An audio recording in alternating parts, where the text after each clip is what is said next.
Good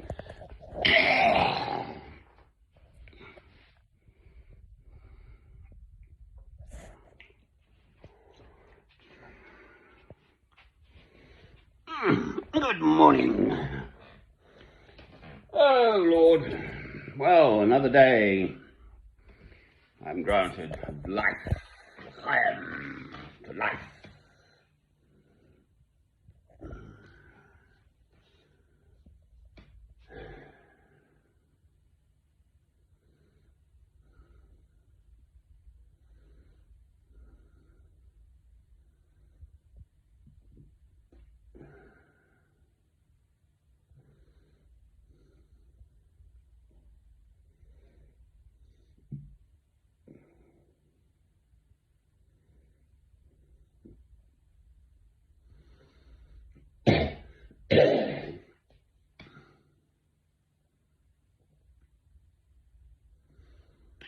Home, hey?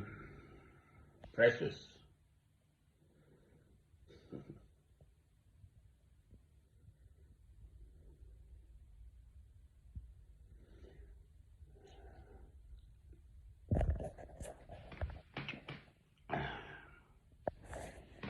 It's, I don't know, early morning, whatever it is. The time of day I rather like. This is the old monks in La Grande Chartreuse, en sud-est de la France, dans les montagnes. Sont les cloches, la cloche, qu'ils appellent aux prières. Les chants grégoriens. Au latin.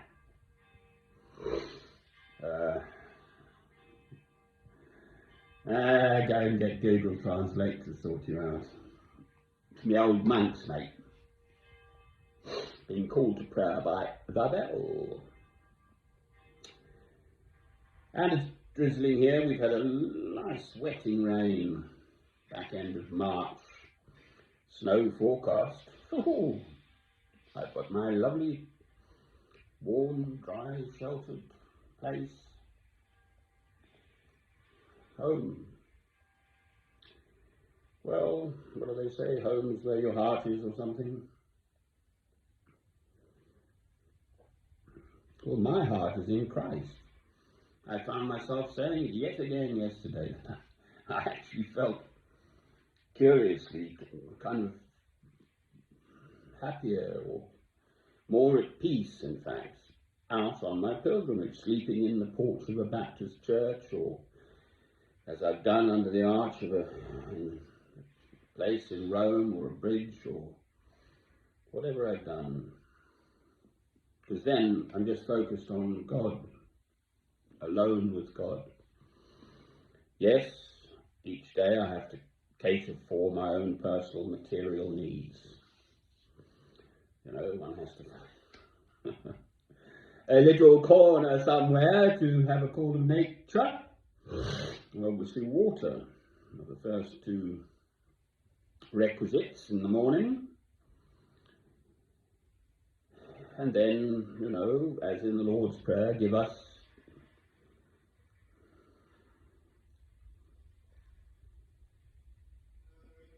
this day our daily bread.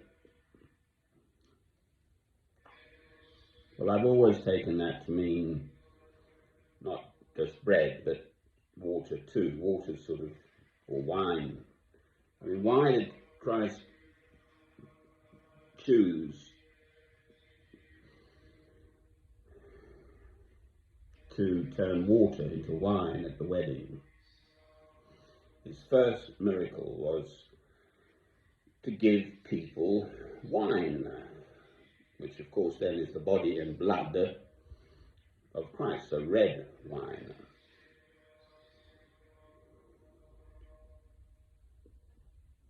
Well, this war in Ukraine. So I'm listening to the experts again, and one of the architects of the NATO plan, back in the 90s, so 20, 30 years ago,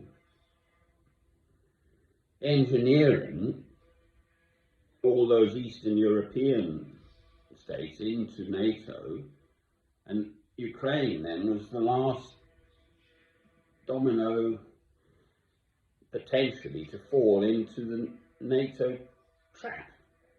That is the Russian view, I think. So curiously, listening to this American planner, whatever the title might be, Putin's got a point, I'm afraid, is what I was thinking. You know, the West is snapping up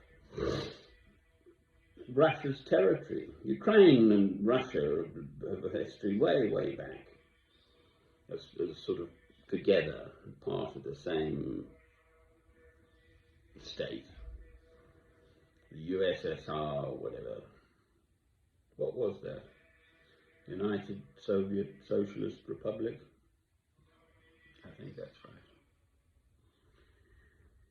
But the killing continues. So to this chap, David SPL, I'm awfully sorry, chap. But I have said this now already, I've got so much more in me. To me, I have this huge, great dam of beautiful, clear, crystal water, drinking, potable, fresh, but stored up in this dam of Christ within me, and I just want to open the sluice gates and wash mankind with it. And no, there can never be a circumstance where you sit down and plan and plot to kill vast swathes of humanity. That's what you're arguing, Mr. David, basically. Never mind the geezer who turns up at your front door wanting to nick your goods. And I mean, I've been telling my silly little story about, I don't know if it's worth repeating, possibly. Apparently, in a certain strata of Arabian culture, if you go to someone's home place and you sort of, walk about and you say, oh, I say, I like that, that's nice, oh, I say, I do like that. I'm just thinking of my old copper kettle, because, I don't know, there's something about a copper kettle that represents home. And as you're leaving, you find everything you said you liked, the boss of the place, it's sort of the rules that he has to give it to you. And then the problem arises that he'll come round to your place and there's your beautiful wife. So he potters about a bit and says, I say, what a beautiful young woman. And you've got to give him your wife. And the next thing that happens, of course, is the geezer gets his head chopped off. All right, that's my silly little story. But there is a grain of truth in it, I think. In a certain stratum of Arabian society, upmarket Arabian behavior.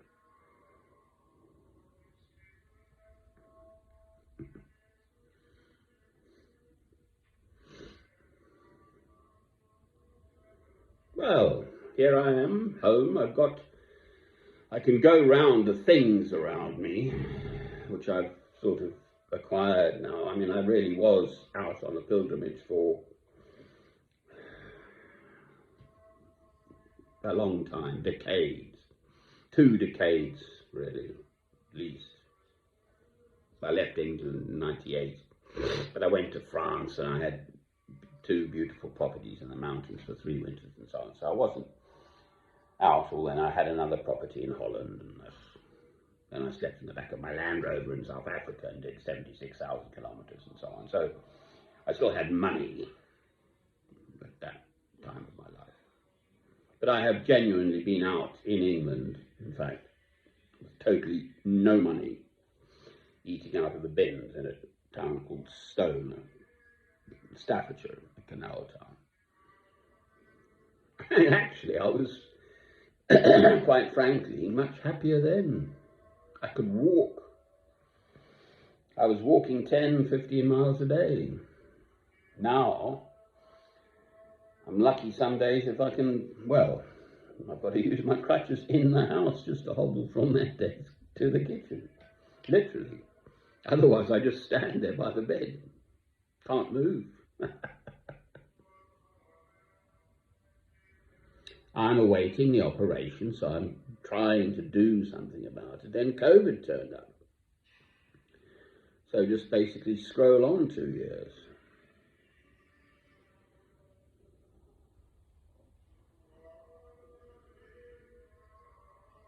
Home, sweet home.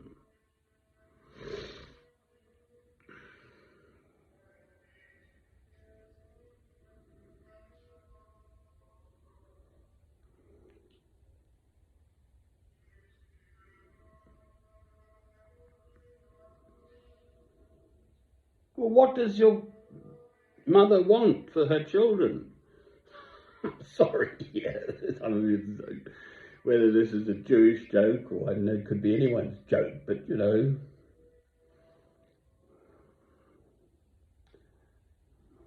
this is a Jewish joke. We've got 3 children, and one of the parents says, well, I don't know, that's the accountant, that's the lawyer, that's the doctor. What's the mother want? She wants to see her children happily married. There I was at the bus station here in Alnwick. I'm in Alnwick, Northumbria, northeast corner of England, just by Morrison, so I can get to the supermarket on my crutches, and then I can potter around to the bus station and I'll talk to people. And this lady came and sat. I was somewhere else, a few yards away, but my bags were on a bench. Anyway, she sat there, and later she said she always sits there because she gets a certain view up an alley, so it's a nice spot to sit because she gets a better view, and I'm exactly the same. I do exactly the same. But it turns out that her son is flying over from Australia and arriving either today or tomorrow. Probably today, in fact. I think she said tomorrow yesterday, so. Whom she hasn't seen, you know, for 2 years or something. And then she's going back over to Australia, and he's not. I think he's got a partner, but no children, no children. Well, I said to him, you'll be a happy bunny then.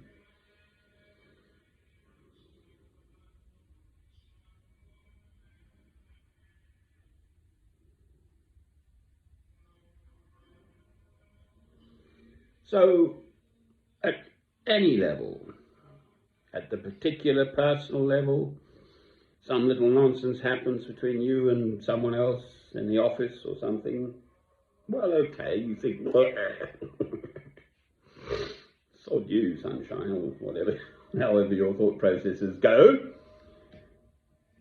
But, I mean, I worked in business for 15 or 16 years, and I think I had one major upset that I can think of only. But you never go into upset mode in business because you never know who is who and you might need them later, and I mean, you just don't. It just doesn't happen.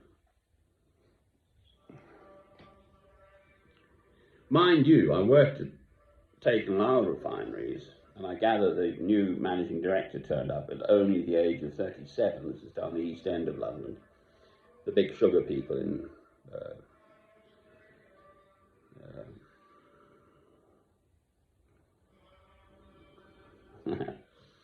and there were so many F words in the meeting. And at the end of it, basically, he'd sacked half the staff. A bit like this P&O boss. He's going to sack all the normally paid workers at the rate per hour, which I don't know quite what it is, but I think it's around £9 or £10 per hour, and he's going to employ people at £2 an hour. Well, if you're out in the rough seas, you do want people who know about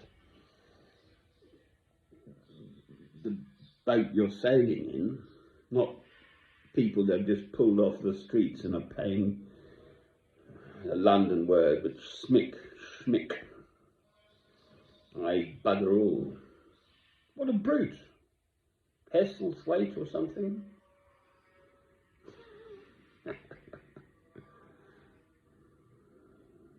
He just sacked 800 people on a Zoom call. Up yours, Dolores, or whatever they say. Right, rambly ramble. I feel a bit like that Ronnie Corbett fellow sitting in his chair. There is a point to the ramble. The point is about love. That's what I'm talking about. Home, sweet home. Oh, that's what we want. In our hearts, a sweet home, surely. There's a Scottish phrase, may your lum I blithely reek. Oh, hi. It's winding up the Scots. I'm half Scottish by blood, so I'm allowed to. Right, I will explain. That is a gas lum, fire, and above the mark on the wall is because I make candle wax. They make candles out of the old wax, so I lit a thing, and I was talking to the neighbour, and there's a candle caught fire up there. But it didn't burn the place down, jolly dee. So, may your lum I blithely reek, translated into the vernacular normal English is, may your chimney always smoke. And there's another one, which is Robbie Burns, about the teardrop in his eye. May the moose ne'er leave your house with a teardrop in his eye. So, may the mouse never your house. Gabriel comes into it with a teardrop in his eye because there was no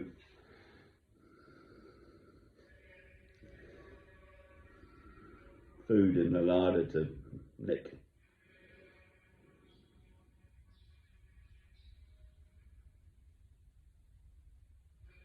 So, home sweet home. How do we get there? We want peace, fine. So,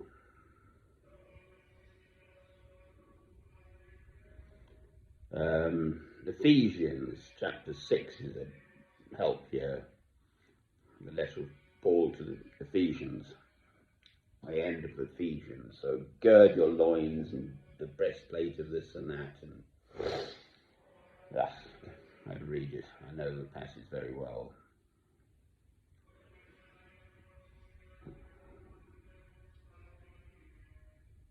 But he's speaking about a spiritual fight, Paul. The enemy, the devil, perhaps, evil,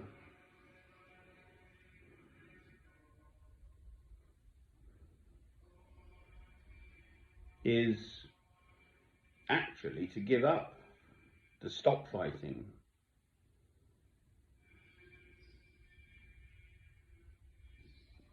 For me, spiritually, never physically, but spiritually, there is evil in the world.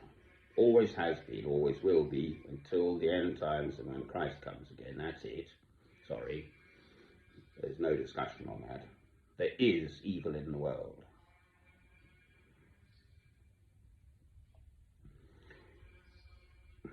Put there by God, incidentally. Again, it's in the Lord's Prayer. Deliver us from evil. It's in the Lord's Prayer. So God put the evil there for us humans to overcome. That's a whole discussion.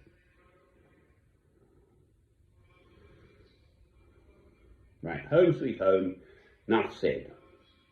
Catch you later. There will be more.